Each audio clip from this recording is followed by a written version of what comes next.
성경을 해석할 필요가 뭐가 있느냐? 성경은 모호하지 않다. 알고 있음에도 불구하고 순종하지 않는. 제가 오늘 나누고자 하는 주제는 성경의 두 성격, 성육시전 성경 이해를 위하여라는 제목을 갖고 있습니다. 첫 번째는 성경 해석의 필요성입니다. 이런 태도들이 있는 거죠. 성경 해석에 관해서 일반적으로 성경을 해석할 필요가 뭐가 있느냐? 사실 이런 태도를 하는 건 나름대로 이해가 가는 거죠. 왜냐하면 성경을 해석한다고 하는 전문가들이 성경을 우리의 손으로부터 너무 멀리 만들고 있다. 성경은 그냥 읽으면 되는 것은 아니냐라는 질문의 전제에는 성경은 모호하지 않다. 읽으면 명확하다. 물론 그런 부분들도 있기는 합니다만 의외로 제가 생각하는 것만큼이나 명확해 보이는 구절들도 여러 해석의 여지들이 있는 경우들을 만나게 됩니다. 성경은 모호하지 않다라는 전제들로 사람들은 이런 질문을 던지게 됩니다. 기본적으로 이런 반문에 저는 동의할 수 있을 것 같습니다. 왜냐하면 어떤 본문들의 경우에 우리가 몰라서 순종을 못하는 게 아니라, 그러니까 해석을 못해서가 아니라 아는데도 불구하고, 그러니까 이해가 부족해서 순종이 안 되는 게 아니라 알고 있음에도 불구하고 순종하지 않는, 그 말씀 그대로 살지 않는 것들이 문제가 되기 때문에 성경은 그대로 읽고 순종하면 되지 않냐라는 태도에 대해서 기본적인 동의를 할 수 있습니다. 하지만 몇 가지 제가 예들을 보여드리면서 성경이 왜 해석돼야 되는지 살펴보도록 하겠습니다. 결국 해석을 우리가 할 때 그 목표가 무엇이냐라고 질문하게 되면 사실은 성경 해석을 배우면 사람들은 이런 기대를 가질 수 있죠. 내가 여지껏 알고 있었던 것과는 좀 다른 신선한 해석을 할 수 있으면 좋겠다라는 기대를 가질 때가 있습니다. 하지만 사실상 좋은 해석의 목표라고 말하는 것은 어떤 독특한 것을 찾는 것이 아니라 명확한 의미를 저희가 발견하는 것이죠. 아까 계속되는 질문이죠. 명확한 의미를 갖는다면 그냥 잘 읽기만 하면 되는 것은 아니냐. 하지만 이 질문에 관해서 드리는 강의는 이제 아까 첫 번째 소개해드렸던 피하고 티어트라는 선생님이 쓰신 책에서 나온 내용들을 주로 기초로 제가 말씀을 나누게 되는데요. 이 책에서 하는 얘기이고 제가 또 동의하는 바들은 뭐냐면 해석이 필요한 두 가지 이유를 저희가 제안을 해드릴 수가 있는데, 첫 번째는 우리들의 성격인 거죠. 독자의 성격. 두 번째는 성경의 성격. 우리들이 어떠하기 때문에 성경은 해석돼야 되는 것이고요. 그 다음에 성경이 이러저러한 성격을 갖고 있기 때문에 해석이 필요하게 되는 것입니다. 첫 번째로 독자의 성격을 저희가 좀 살펴보도록 하겠습니다. 저희가 해석하는 방법을 좋던 싫던 배워야 하는 이유는 모든 독자는 동시에 해석자이기 때문에 그렇다는 것이죠. 독자가 필연적으로 해석자이다라고 말할 때 첫 번째로 우리들 자신의 경험과 생각들을 가지고 성경을 읽게 됩니다. 제가 제일 좋아하는 예 중에 하나를 나눠보도록 하겠습니다. 구약에 맷돌에 관한 본문이 한 3군데쯤 나옵니다. 사사기 9장 50절 55절 그 아비멜렉이 세겜을 치고 그 다음에 더베스라는 곳까지 더 들어가서 더베스 지방에 있는 사람들을 일단 망루에 이렇게 올려보냅니다. 근데 거기서 망루 위에서 한 여인이 맷돌 윗짝을 아비멜렉의 머리 위에 내려던져 그의 두개골을 깨버립니다. 그 다음에 사사기 16장에 보시면 삼손이 잡히고 나서 눈이 뽑힌 다음에 블레셋 사람들이 그에게 목에서 맷돌을 돌리게 하였더라. 신명기 24장 6절에 보시면 사람이 맷돌이나 그 윗짝을 전당 잡지 말지니 이는 그 생명을 전당 잡음이라. 제가 이런 맷돌에 관련된 말씀들을 이렇게 들으면 특별히 이제 첫 번째 본문과 관계돼서 이런 그림이 연상이 되는 거죠. 아비멜렉이 이제 더베스를 진군하는 거죠. 진군해가지고 더베스에 있는 망대 위에 모든 사람들이 다 몰려 올라가게 됩니다. 그랬더니 이제 아비멜렉이 더베스 밑에다가 불을 지르는 거죠. 그러는 그 와중에 한 여인이 맷돌 윗짝을 망루 위에서 밑으로 던져드립니다. 그랬더니 아비멜렉 머리 위에 맞고 아비멜렉의 두개골이 죽여지고 그 다음에 옆에 있는 사람이 아비멜렉을 찔러서 확인 사살을 하게 되는 거죠. 아비멜렉이 부탁을 하죠. 나를 죽여달라고. 내가 여인의 손에 죽었다라는 소문이 날까봐 걱정되니까 나를 빨리 죽여라 라는 이제 얘기를 하게 됩니다. 저희는 맷돌 윗짝이라는 표현을 들게 되면 위에 손잡이가 달린 그 윗짝이 저희가 알고는 맷돌 윗짝이 됩니다. 그러다 보니까 이 본문을 읽을 때 이런 생각이 들죠. 이 여인의 힘이 얼마나 셌길래 저 맷돌 윗짝을 들고 망두부에까지 올라가서 그렇게 밑에다 이렇게 던질 수 있었을까. 그리고 아비멜렉의 두개골은 얼마나 단단했길래 저 맷돌을 맞고도 완전히 즉사하지 않고 단순히 머리 정도가 좀 깨지고 이렇게 다시 확인 사살을 해야 되는 상황에 이르렀을까. 그 다음에 아까 저희가 같이 봤던 삼손이 옥에 갇혀서 맷돌을 돌리는 자가 되었다, 맷돌을 돌리게 하였다라는 표현이 있죠. 삼손과 들리라라는 영화를 보면 이런 식의 장면이 있습니다.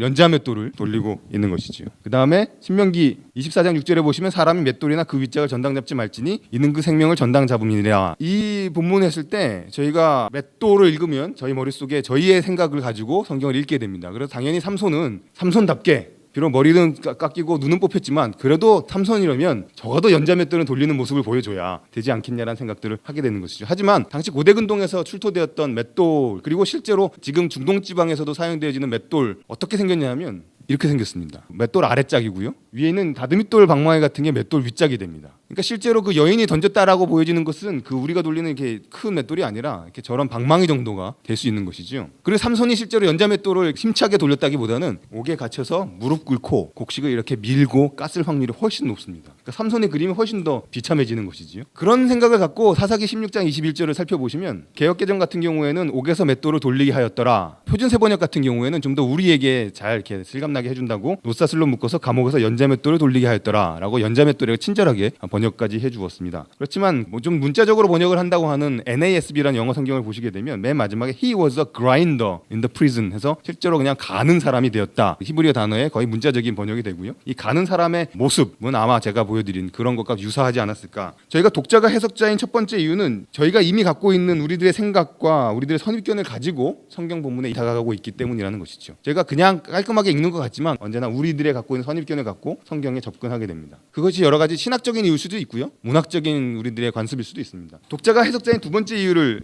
잠깐 살펴보시게 되면 이번에는 저희가 읽고 있는 성경이 번역 성경을 저희가 주로 읽지요. 그러니까 번역 성경이 이미 해석을 관여하고 있다는 것이죠. 방금 연자맷돌을 보셨던 것처럼 그냥 맷돌 돌리는 자, 맷돌 가는 자 정도로만 해도 되는데 좀 더 친절하게 해준다고 연자맷돌이라고 번역을 하면서 우리로 하여금 그 다른 그림을 그리게 이미 번역이 인도하고 있는 것을 볼 수가 있습니다. 몇 가지 삼손에 나오는 본문을 하나 더 살펴보도록 하겠는데요. 번역 성경이 이미 해석에 관여하고 있는 경우 사사기 14장 4절의 예를 살펴보도록 하겠습니다. 개역 개정을 보면 이렇게 읽습니다. 이때 블레셋 사람이 이스라엘을 관한한 고로 삼손이 틈을 타서 블레셋 사람을 치려 함이었으나 그 부모는 이 일이 여호와께로서 나온 것을 알지 못하였더라. 이 본문을 읽어보시면 삼손이 블레셋 여인을 좋아하잖아요. 블레셋 여인을 삼손이 좋아하는 왜 좋아했을까? 라는 질문을 던지게 되면 14장 4절은 나름대로 그럴싸한 이유를 저희들에게 제공하고 있습니다. 삼손이 그 여인을 좋아했는데 그냥 아무 이유 없이 그냥 반한 게 아니라 삼손이 나름대로 꿍꿍이가 있었다는 거죠. 삼손이 틈을 타서 블레셋 사람을 치려 함이었으나. 근데 제가 이 강의들을 통해서 계속해서 강조하고 싶은 것은 성경을 읽으실 때 한 번역만 말고 다른 번역을 같이 읽어보시면 의외로 흥미로운 상황들을 많이 만나시게 됩니다. KKJ라고 약자되어 있는 건 이제 한글 킹 제임스라는 번역인데요. 제가 한글 킹 제임스를 번역한 신학적 성향에 대해서는 옳지 않다고 생각을 하지만 저에게는 나름대로 좋은 선물 하나 줬는데 그건 새로운 번역 성경이 어쨌든지 하나 더 있다라는 것이죠. 그래서 비교할 수 있는 번역 성경이 하나 더 저에게 주어졌는데 그 번역 성경은 이렇습니다. 그러나 그의 아비와 어미는 그 일이 주께로부터 나온 것을 알지 못하였더라. 그 다음에 주께서 필리스타인 사람을 칠 계기를 찾으셨으니 이는 그 당시 필리스티아인들이 이스라엘을 다스렸습니다. 얘기가 다르지요.